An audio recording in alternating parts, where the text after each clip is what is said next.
How is an individual contract made? Well, first of all, we need to know that technically it's not an obligatory thing in our course. Awards and enterprise agreements are. But an individual contract is important to note because it helps us talk about the other two. But it is also something we can refer to if we ever need to in, say, a question with a lot of marks. So, individual contract, what is it? Well, it's pretty obvious. It's an employment contract between an employer and an individual employee only. So who are the parties involved in making them? Well, in our other videos for awards and enterprise agreements, we looked at the union can be involved, but that can't be the case here. With an individual employee, the negotiation is directly with the employer, and it's a contract specifically for that employee.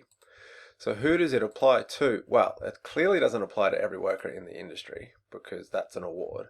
It doesn't apply to every worker within one business. So we took the mining industry. We could say, does it apply to every worker in BHP? No, it's this one here.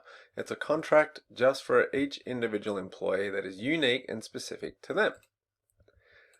What is the process for making them? Well, just like negotiating anything really, the two parties sit down and negotiate, the individual employee and their employer. They reach an agreement, and what we learned with awards and enterprise agreements is that once this agreement's been reached, it has to go to the Fair Work Commission for approval. That is actually not the case here.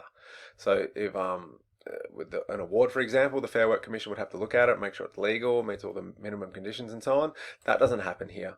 The contract does not need to be submitted to the Fair Work Commission to be approved. So what's there sort of as a mechanism then if the Fair Work Commission is not going to approve this, how do we make sure an individual employee doesn't get ripped off? Well, that's because of the content.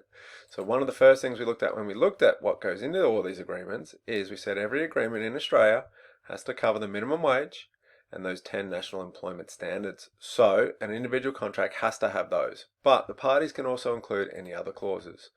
But what's important to remember is the Fair Work Commission won't approve an individual contract unless the conditions of it are better than those on the relevant award. So if these are the conditions I've negotiated for my individual, it's got to be better than what's in the award, and it's got to leave that employee, that individual, better off overall. It's got to pass that BOO test. And when we think about it, if the conditions of the individual contract are not better off overall than the award, what's the point of it? They might as well just stay on the award, but it would also be illegal. So the Fair Work Commission is not going to approve it unless the conditions in that individual contract are better off overall than the award, and that's how an individual contract, an individual employee is protected with this contract.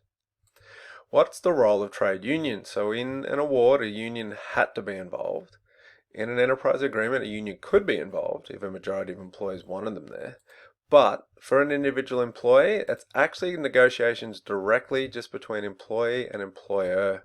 But what if the employee is in the union? Can the union be involved? No, that doesn't matter. The union is not involved in the negotiations. However, they can be there technically in a non-union capacity if the individual employee wants to hire them as sort of an agent. So for example, if you look at professional sports, the players negotiate their contracts with their team. They don't do it on their own. They take in an agent. A union can technically act like that, but they're not there as the union. They're kind of there as an agent. But so we'll just say, to keep it simple, doesn't matter. The union is not involved as the union in these negotiations. And lastly, what's their duration? Well, again, sorry to labour the professional sports sort of examples, but it's open-ended. Some athletes have 7-year contracts. Some have 12-month contracts. Well, in the real world, these contracts can go for as little as a week, can go a year.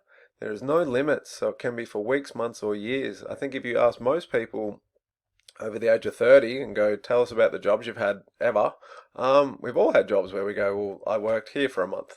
It was just to fill in while someone was sick. Or in teaching, say if someone's away for paternal or maternity leave, so that someone fills their job for 6 months or 12 months. Or maybe the contract can go for years.